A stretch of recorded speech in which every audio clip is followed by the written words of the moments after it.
The Secret Agent by Joseph Conrad. Chapter 7. The Assistant Commissioner walked along a short and narrow street, like a wet muddy trench, then crossing a very broad thoroughfare, entered a public edifice, and sought speech with a young private secretary, unpaid, of a great personage. This fair, smooth-faced young man, whose symmetrically arranged hair gave him the air of a large and neat schoolboy, met the Assistant Commissioner's request with a doubtful look, and spoke with bated breath. Would he see you? I don't know about that. He's walked over from the house an hour ago to talk with the Permanent Under Secretary, and now he's ready to walk back again. He might have sent for him, but he does it for the sake of a little exercise, I suppose. It's all the exercise he can find time for while this session lasts. I don't complain. I rather enjoy these little strolls. He leans on my arm and doesn't open his lips. But I say he's very tired, and well, not in the sweetest of tempers just now.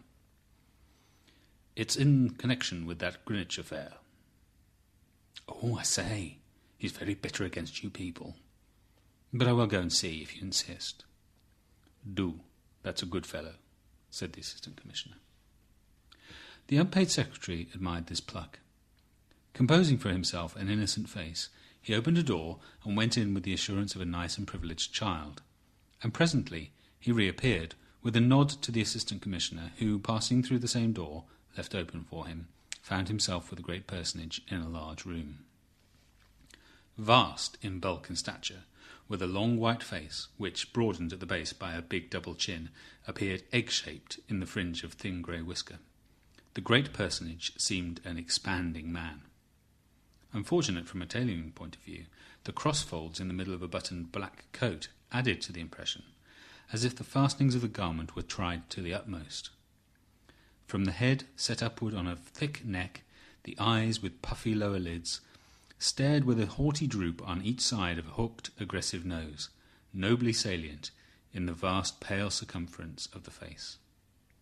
A shiny silk hat and a pair of worn gloves, lying ready on the end of a long table, looked expanded too.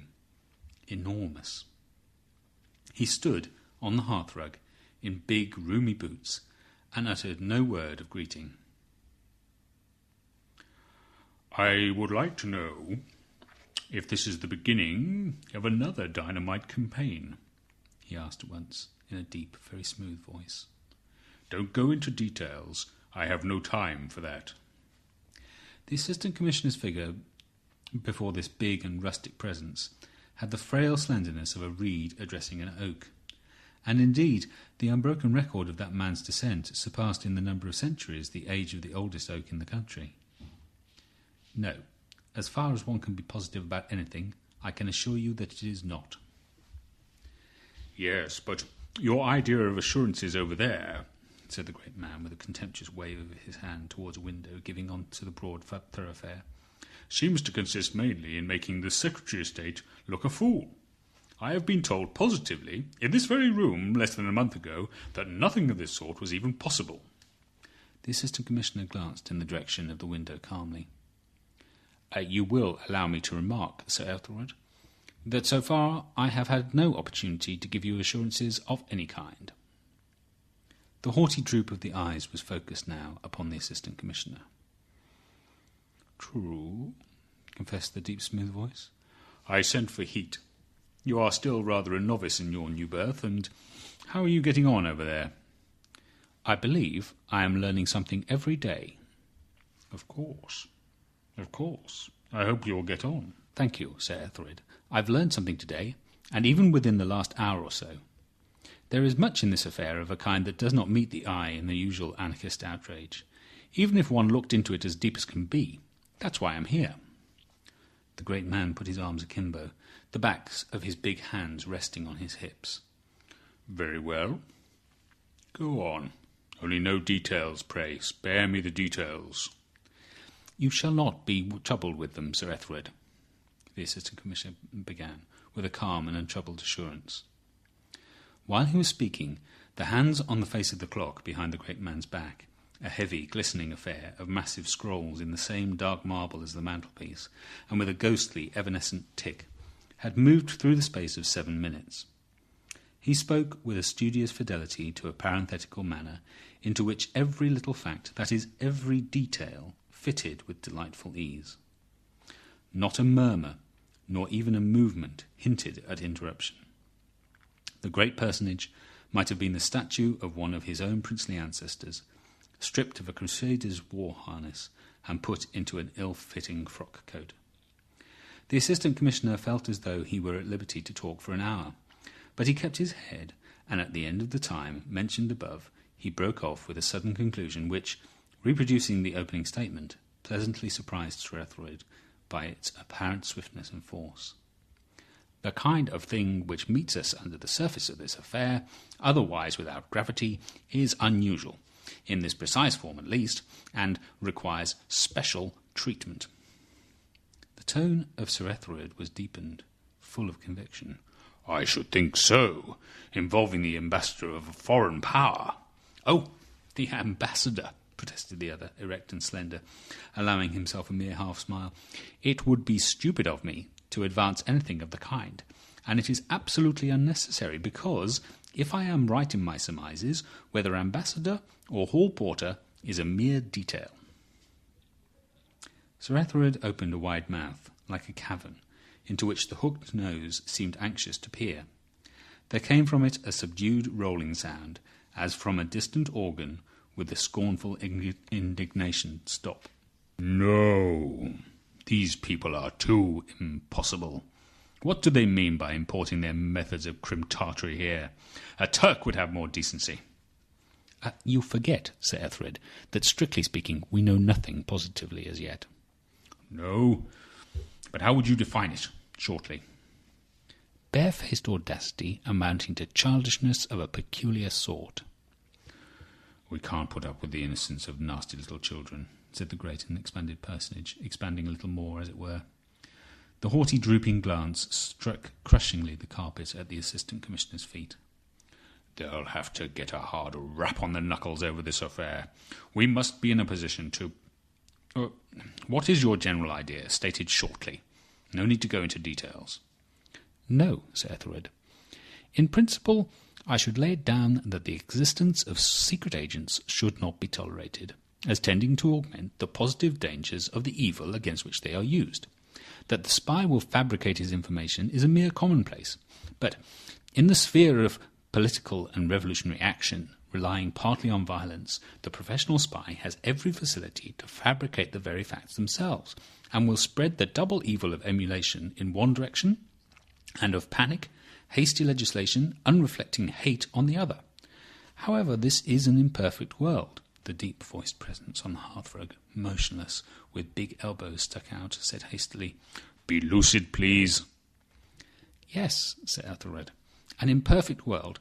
Therefore, directly the character of this affair suggested itself to me, I thought it should be dealt with special secrecy, and ventured to come over here." "That's right," approved the great personage, glancing down complacently over his double chin. "I'm glad there is somebody over at your shop who thinks that the Secretary of State may be trusted now and then." The Assistant Commissioner had an amused smile. "I was really thinking that it might be better at this stage for Heat to be replaced by—" "What? Heat? An ass, eh?" exclaimed the great man with distinct animosity. "Not at all. Pray, Sir Ethelred, don't put that unjust interpretation on my remarks." "Then what? Too clever by half?"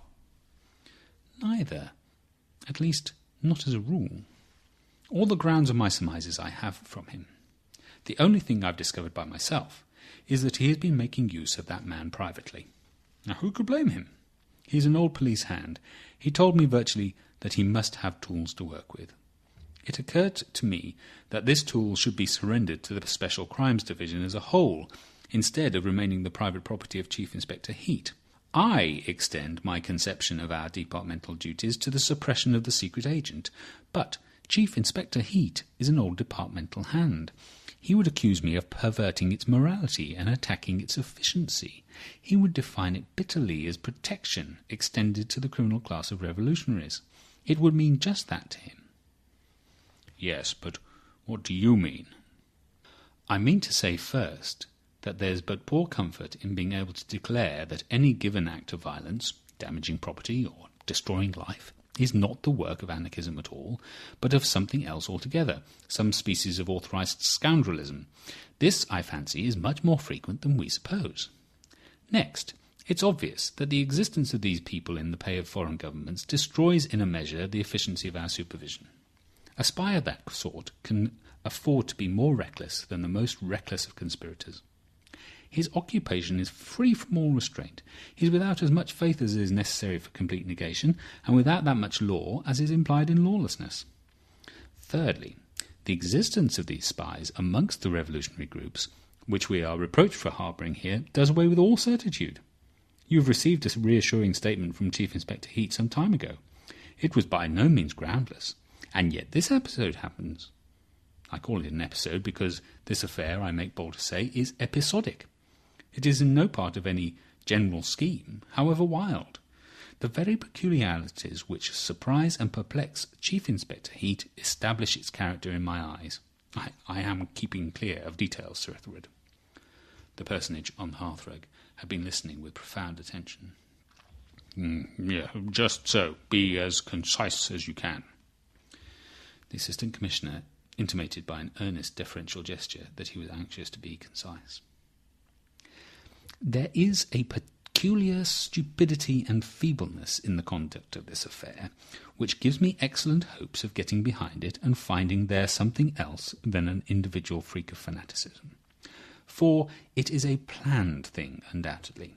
The actual perpetrator seems to have been led by the hand to the spot, and then abandoned hurriedly to his own devices. The inference is that he was imported from abroad for the purpose of committing this outrage. At the same time, one is forced to the conclusion that he did not know enough English to ask his way, unless one were to accept the fantastic theory that he was a deaf mute. I wonder now, but this is idle. He has destroyed himself by an accident, obviously. Not an extraordinary accident, but an extraordinary little fact remains. The address on his clothing discovered by the merest accident, too. It is an incredible little fact, so incredible that the explanation which will account for it is bound to touch the bottom of this affair. Instead of instructing Heat to go on with this case, my intention is to seek this explanation personally, by myself. I mean, where it may be picked up. That is, in a certain shop in Brett Street, and on the lips of a certain secret agent, once upon a time the confidential and trusted spy of the late Baron Stadtwartenheim, ambassador of a great power to the court of St. James. The Assistant Commissioner paused, then added, "Those fellows are a perfect pest." In order to raise his drooping glance to the speaker's face, the personage on the hearthrug had gradually tilted his head farther back, which gave him an aspect of extraordinary haughtiness. "Why not leave it to Heat?" "Because he is an old departmental hand. They have their own morality. My line of inquiry would appear to him an awful perversion of duty. For him, the plain duty is to fasten the guilt upon as many prominent anarchists as he can on some slight indications he had picked up in the course of his investigation on the spot. Whereas I, he would say, am bent upon vindicating their innocence. I am trying to be as lucid as I can in presenting this obscure matter to you without details." "He would he?" muttered the proud head of Sir Ethelred from its lofty elevation. "I am afraid so, with an indignation and disgust of which you or I can have no idea. He's an excellent servant. He must not put an undue strain on his loyalty. That's always a mistake. Besides, I want a free hand. A freer hand than it would be perhaps advisable to give Chief Inspector Heat. I haven't the slightest wish to spare this man Verloc. He will, I imagine, be extremely startled to find his connection with this affair, whatever it may be, brought home to him so quickly. Frightening him will not be very difficult, but our true objective lies behind him somewhere. I want your authority to give him such assurances of personal safety as I may think proper." "Certainly," said the personage on the hearthrug. "Find out as much as you can. Find it out in your own way." "I must set about it without loss of time this very evening," said Assistant Commissioner. Sir Ethelred shifted one hand under his coat-tails and, tilting back his head, looked at him steadily.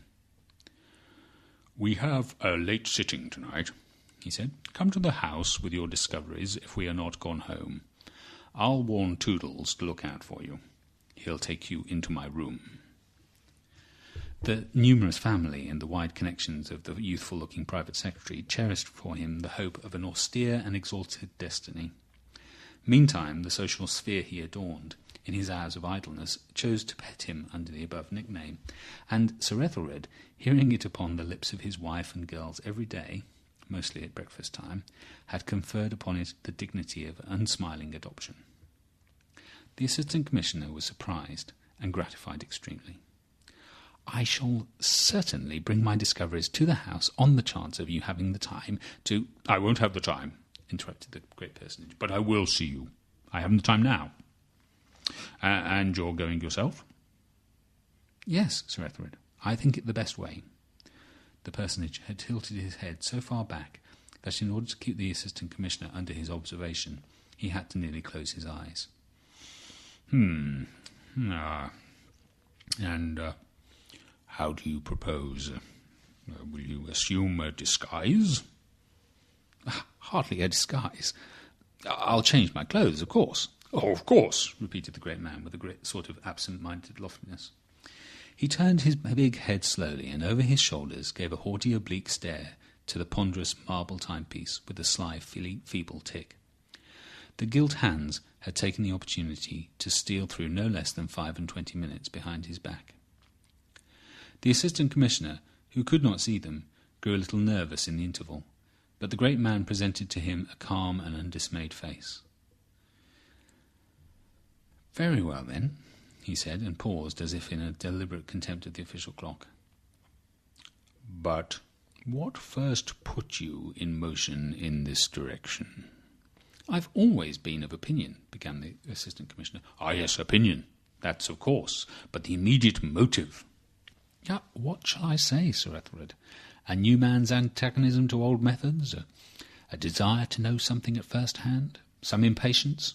It's my old work, but the harness is different. It's been chafing me a little in one or two tender places." "I hope you'll get on over there," said the great man kindly, extending his hand, soft to the touch, but broad and powerful like the hand of a glorified farmer. The Assistant Commissioner shook it and withdrew. In the outer room, Toodles, who had been waiting perched on the edge of a table, advanced to meet him, subduing his natural buoyancy. "Well, satisfactory?" he asked him with airy importance. "Perfectly. You've earned my undying gratitude," answered the Assistant Commissioner, whose long face looked wooden in contrast with the peculiar character of the other's gravity, which seemed perpetually ready to break into ripples and chuckles. "That's all right. But seriously, you can't imagine how irritated he is by the attacks on his bill for the nationalisation of fisheries. They call it the beginning of social revolution.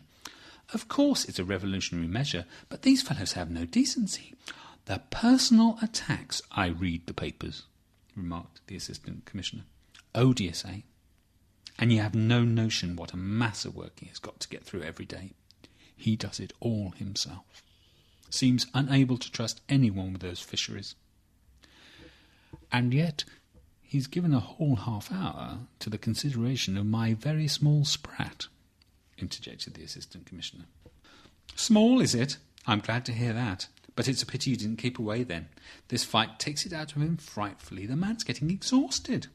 I feel it, by the way he leans on my arm as we walk over. Oh, and I say, is he safe in the streets?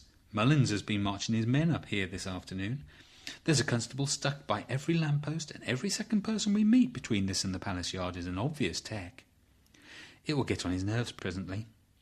I say, these foreign scoundrels aren't likely to throw something at him, are they? It would be a national calamity. The country can't spare him." "Not to mention yourself. He leans on your arm," suggested the Assistant Commissioner soberly. "You'd both go." "It would be an easy way for a young man to go down into history. Not so many British ministers have been assassinated as to make it a minor incident.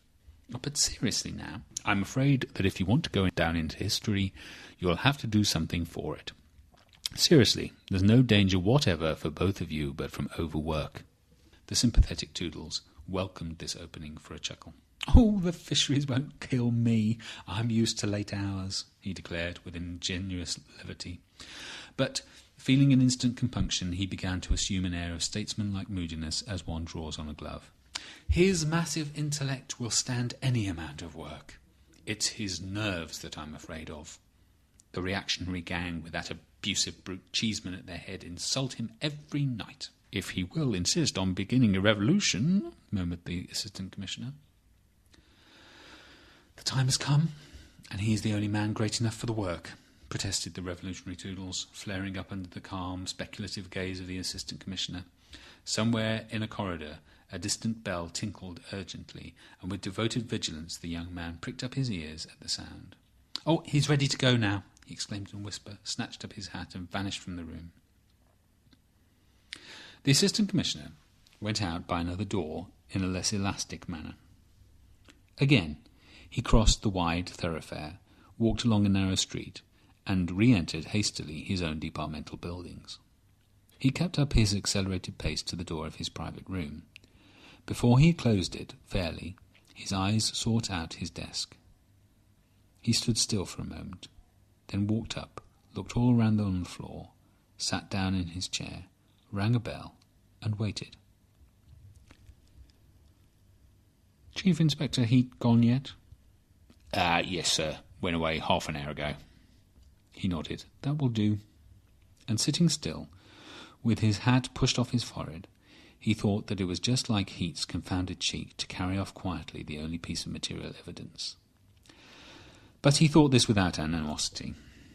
Old and valued servants will take liberties. The piece of overcoat with the address sewn on was certainly not a thing to leave about. Dismissing this from his mind, this manifestation of Chief Inspector Heat's mistrust, he wrote and dispatched a note to his wife, charging her to make his apologies to Michaelis' great lady, with whom they were engaged to dine that evening.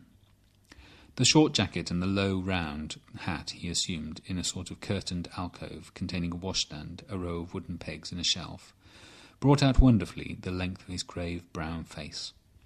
He stepped back into the full light of the room, looking like the vision of a cool, reflective Don Quixote, with the sunken eyes of a dark enthusiast and a very deliberate manner. He left the scene of his daily labours quickly like an unobtrusive shadow.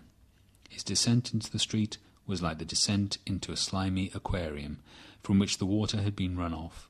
A murky, gloomy dampness enveloped him. The walls of the houses were wet, and the mud of the roadway glistened with an effect of phosphorescence. And when he emerged into the Strand out of a narrow street by the side of Charing Cross Station, the genius of the locality assimilated him.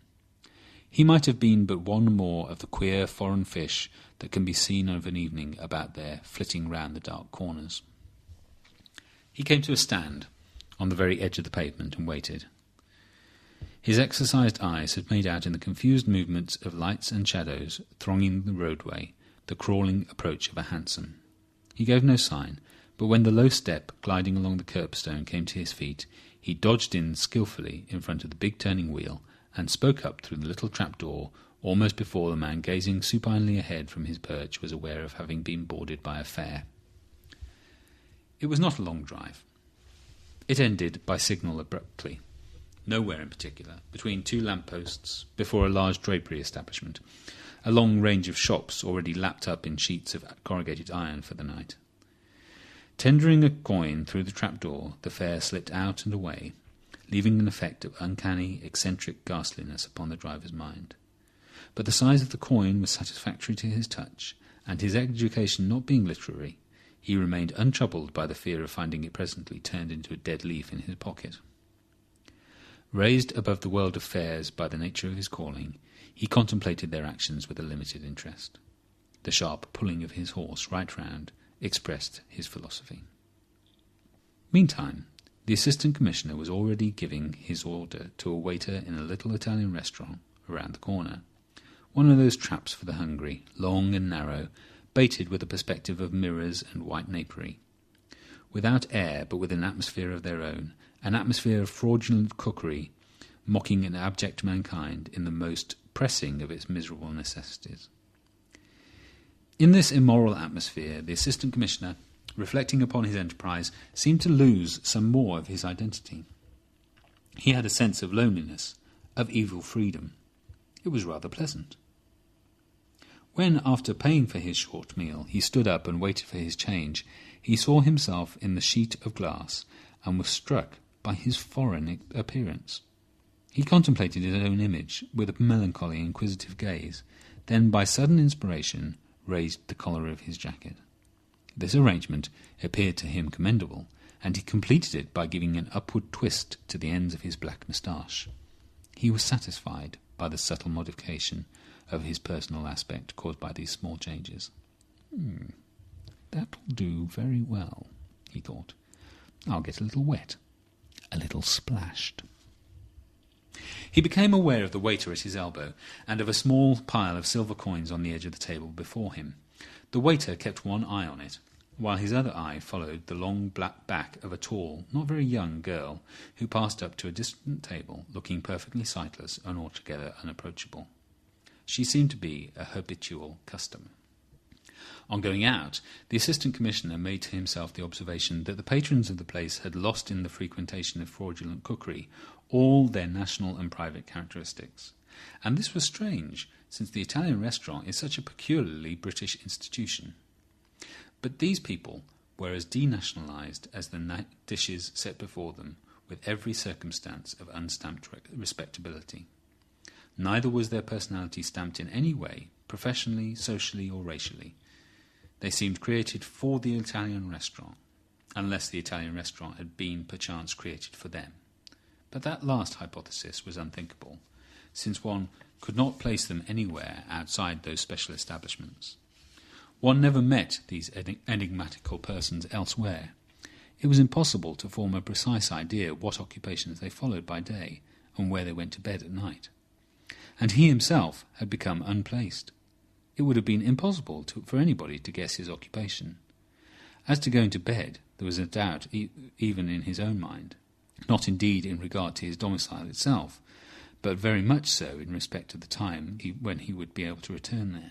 A pleasurable feeling of independence possessed him when he heard the glass doors swing to behind his back with a sort of imperfect, baffled thud. He advanced at once into an immensity of greasy slime and damp plaster, interspersed with lamps, and developed, oppressed, penetrated, choked, and suffocated by the blackness of a wet London night, which is composed of soot and drops of water. Brett Street was not very far away. It branched off, narrow, from the side of an open triangular space, surrounded by dark, mysterious houses, temples of petty commerce, emptied of traders for the night. Only a fruiterer's stall at the corner made a violent blaze of light and colour. Beyond, all was black, and the few people passing in that direction vanished at one stride beyond the glowing heaps of oranges and lemons. No footsteps echoed. They would never be heard of again. The adventurous head of the Special Crimes Department watched these disappearances from a distance with an interested eye. He felt light-hearted, as though he'd been ambushed all alone in a jungle many thousands of miles away from departmental desks and official inkstands. This joyousness and dispersion of thought before a task of some importance seems to prove that this world of ours is not such a very serious affair after all.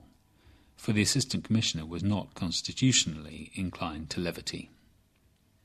The policeman on the beat projected his sombre and moving form against the luminous glory of oranges and lemons, and entered Brett Street without haste. The Assistant Commissioner, as though he were a member of the criminal classes, lingered out of sight, awaiting his return.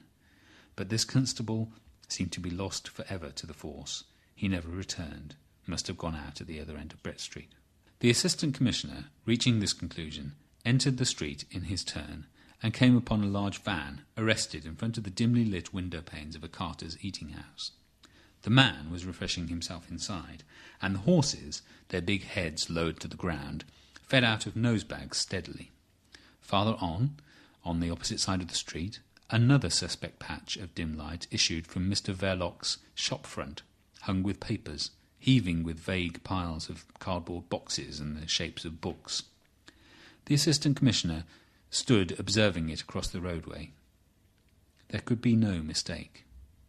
By the side of the front window, unencumbered by the shadows of nondescript things, the door, standing ajar, let escape on the pavement a narrow, clear streak of gaslight within.